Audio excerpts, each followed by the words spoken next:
மதுரையில் ஆயுதங்களால் கல்லூரி மாணவர்கள் ஒருவரை ஒருவர் தாக்கிக் கொள்ளும் சிசிடிவி காட்சிகள் வெளியாகியுள்ளது. அந்த காட்சிகளை பார்ப்போம்.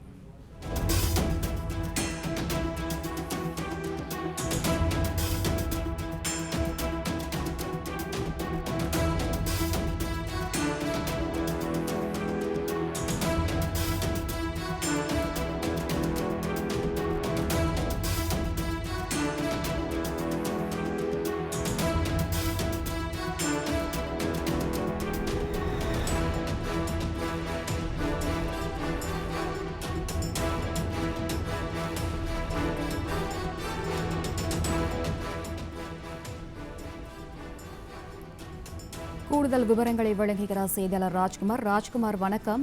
ஆயுதங்களால் ஒருவரை ஒருவர் தாக்கிக் கொள்ளும் அளவுக்கு என்ன நடந்தது ராஜ்குமார்? மதுரை பசுமலை பகுதியில் உள்ள திருமலை நாயக்கர் கல்லூரி அருகே மாணவர்கள் தரப்பினர் இரு தரப்பினர் கத்தி உள்ளிட்ட ஆயுதங்களால் ஒருவரை தாக்கிக் கொண்டனர். இந்த சம்பவத்தை பார்த்தவர்கள் உடனடியாக காவல்துறையினருக்கு தகவல் தெரிவித்தனர். காவல்துறையினர் வேகமாக சம்பவ இடத்துக்கு விரைந்து வந்தனர்.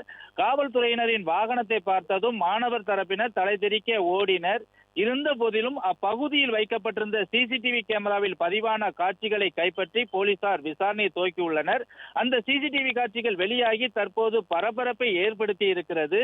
அந்த சிசிடிவியில் பதிவான காட்சிகளை கொண்டு போலீசார் எதற்காக மோதிக்கொண்டனர், போதையில் மோதிக்கொண்டார்களா அல்லது வேறு எதுவும் காரணங்கள் எதுவும் இருக்கிறதா என தீவிரமாக விசாரணை நடத்தி வருகிறார்கள்.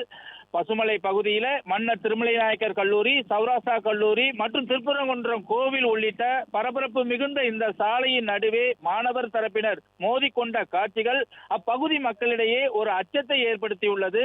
இப்பகுதி மக்களும் இப்பகுதியில புறக்காவல் நிலையம் அமைக்க வேண்டும் என ஒரு கோரிக்கையும் வைத்து வருகின்றனர்.